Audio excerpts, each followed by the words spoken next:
qofkii intuu soo weyse qaato meel fadhiista kadibna akhriya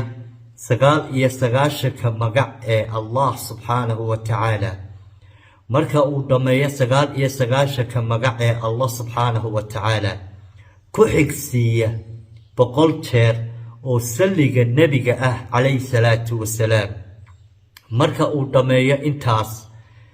gacmihiisa kor u taagan ilaahay subxaanahu wa tacaala ka barya wixii uu doonayo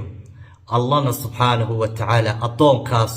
uu ku arsaaqa waxa uu weydiisto rabbigiisa subxaanahu wa tacaala ilaahay subxaanahu wa tacaala wuxuu ka xishoodaa addoon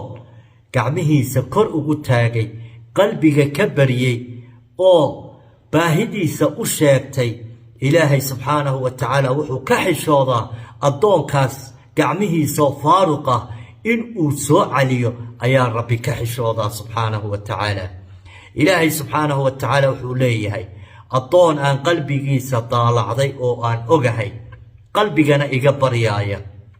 ma soo laabo gacmihiisa ilaa aan u ajiibo ducadiisa ilaa aan u aqbalo ducadiisa addoonkaas gacmihiisa ma soo caliyo marka baaraka allah fiik haddii aad soo weyse qaadato oo aad meel fadhiisato akhrido 99 magac ee Allah subxaanahu wa tacaala marka aad dhamayso magacyada Allah subxaanahu wa tacaala aad ku xigsiiso 100 jeer oo salliga nabiga ah calayhi salaatu wasalaam kadibna gacmahaaga kor u taagto oo aad ilaahay subxaanahu wa tacaala weydiisato wixii aad doonaysay ilaahayna subxaanahu wa tacaala wuxuu degdeg kuugu arsaaqi doonaa waxa aad u baahan tahay ee aad rabbigaaga weydiisatay subxaanahu wa tacaala haddaba haddii aanad aqoon 99 magac ee Allah subxaanahu wa tacaala haddii aanad aqoon magacyada eebe subxaanahu wa tacaala waxa aan ku tilmaami doonaa warqad kuu sahlaysa in aad ka akhrisato 99 magac ee Allah subxaanahu wa tacaala warqadu waa tan waxaa ku qoran magacyadii Allah subxaanahu wa tacaala iyaga oo carabi ah iyo iyaga oo Soomaali ah marka warqadan oo kale ayaad soo qaadanaysaa kadibna marka aad weysiisato tan oo kale ayaad ka akhriyaysaa 99 magac ee Allah subxaanahu wa tacaala marka aad dhamaysana 100 jeer baad ku salliyi doontaa xabiibkeena nabigeena calayhi salaatu wasalaam kadib intaas marka aad dhamayso ayaad gacmahaaga kor u taagi doontaa oo aad rabbi weydiisan doontaa wixii aad u baahan tahay ilaahayna subxaanahu wa tacaala degdeg ayuu kuugu arsaaqi doonaa amarkiisa iyo awoodiisa wixii aad uga baahato si degdega buu kuugu arsaaqi doonaa haddaba warqadan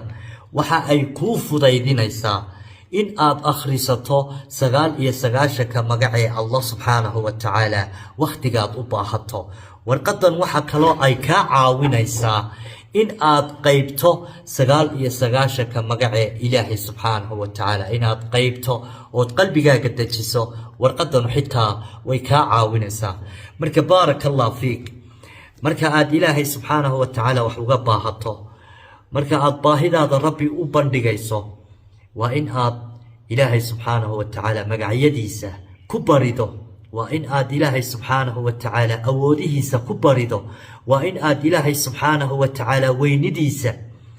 iyo khaaliqnimadiisa aad ku barido Allah subxaanahu wa tacaala ku salli nabiga calayhi salaatu wasalaam baaraka allahu fiik sheer garee khayrkan salaamu calaykum waraxmatullaahi tacaala wabarakaatuh